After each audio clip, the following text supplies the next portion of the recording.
আসসালামু আলাইকুম everyone, welcome back to my channel Mariam Jhal kitchen. আজকে আমি আপনাদেরকে তৈরি করে দেখাবো স্বামী কাবাব। তবে আজকে স্বামী কাবাবটা আমি কোনো ধরনের স্পেশাল মশলা দিয়ে তৈরি করে দেখাবো না। ঘরে থাকা একেবারে সাধারণ কিছু মশলা দিয়ে আজকে স্বামী কাবাবটা তৈরি করব। খুবই সাধারণভাবে সাধারণ মশলায় তৈরি করা হলো স্বামী কাবাবটা খেতে অসম্ভব মজাদার হয়ে থাকে। আশা করছি রেসিপিটা আপনাদের ভালো লাগবে। চলুন দেখে নেওয়া যাক স্বামী কাবাবটা কীভাবে তৈরি করতে হয়। প্রথমে আমি কাবাব তৈরি করার জন্য এখানে আমি নিয়ে নিয়েছি 250 গ্রাম গরুর মাংস। হাড় ও চর্বি ছাড়া সলিড এরকম গরুর মাংস নিতে হবে। আর মাংসগুলোকে এরকম ছোট ছোট টুকরা করে কেটে নিয়েছি, যাতে করে সিদ্ধ করতে সময় কম লাগে।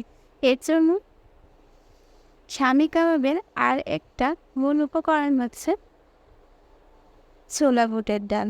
আমরা হয়তো কম বেশি সবাই যেন স্বামী কাবাবের জন্য বুটের ডাল বা ছোলার ডাল ব্যবহার করা হয়।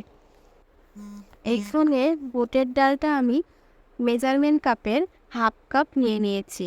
বুটের ডাল পানিতে ভিজিয়ে রেখেছিলাম 4 থেকে 5 ঘন্টার জন্য, এবং ভিজিয়ে রাখার পর এটা ফুলে ডাবল হয়ে গেছে।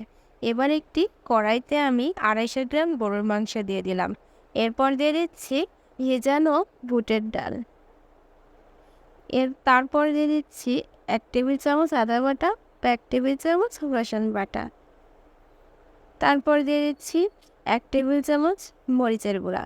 এরপরে দিয়ে দিচ্ছি ভাজা জিরা গুঁড়া 1 টেবিল চামচ। এরপর দিয়ে দিচ্ছি দারচিনি 2 টুকরা, খোয়া এলাচ 2 টুকরা ও একটা শুকনো মরিচ, এবং লবণ পরিমাণ মতো। আমি এখানে 1 টেবিল চামচ ব্যবহার করেছি, আপনারা আপনাদের পরিমাণ মতো ব্যবহার করবেন। তেলটা আমি দিয়ে দিচ্ছি 2 টেবিল চামচ। এখানে আমি সরিষার তেল ব্যবহার করেছি, আপনারা চাইলে এখানে সয়াবিন তেলও ব্যবহার করতে পারবেন। এটাকে আমি ভালোভাবে নেড়ে চেড়ে সিদ্ধ করে দেব। ঢাকনা দিয়ে ঢেকে এটাকে আমি প্রথমে কষিয়ে নিচ্ছি। এইভাবে নাড়তে নাড়তে মাংস থেকে পানি বের হবে। আমি কষানোর সময় একদমই পানি অ্যাড করব না। মাংস থেকে দেখেন কত পানি বের হয়েছে, এই পানি দিয়েই আমার মাংস কষানো হয়ে যাবে।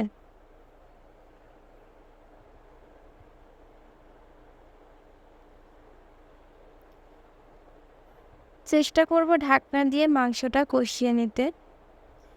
তো মাংস কষানো হয়ে গেছে, এবার আমি দিয়ে দিচ্ছি 2 কাপ পরিমাণ পানি। যেহেতু ডালটা আমি সিদ্ধ করব, ডাল মাংস দুটাই, তো পানির পরিমাণটা একটু বেশি লাগবে। তো 2 কাপ পানি দেওয়া হয়ে গেলে এবার আমি ঢাকনা দিয়ে ঢেকে নেব।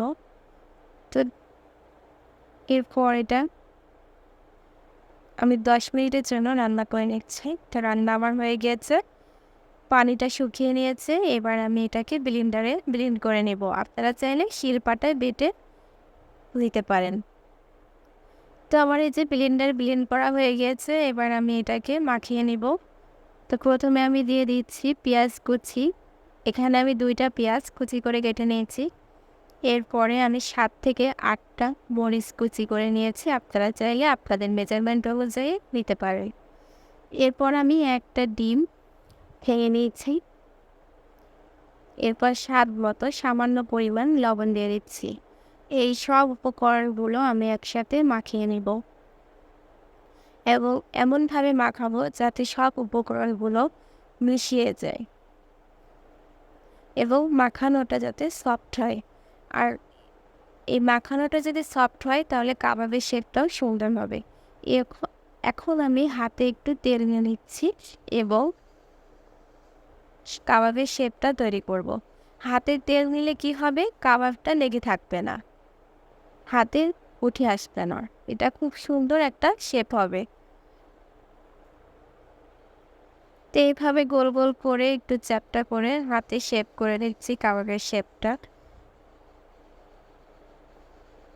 এক এক করে সবগুলো আমি বানিয়ে নিচ্ছি।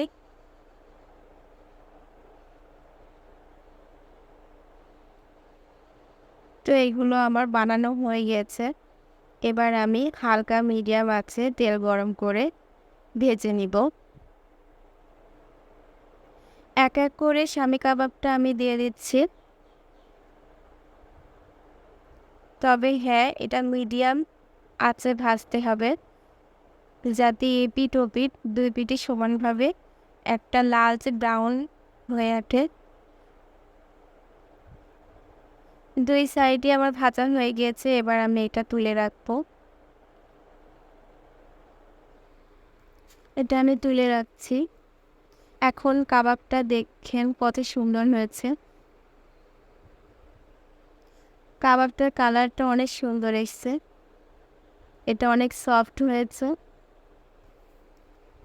ঝটপট বানিয়ে নিতে পারেন এই রেসিপিটি স্বামী কাবাব। যাদের কাছে প্রতিনিয়ত আমার সহজ রেসিপিগুলো ভালো লাগে, পেজ ফলো করে রাখবেন। এখন চলেন একটা কাবাব দেখায়।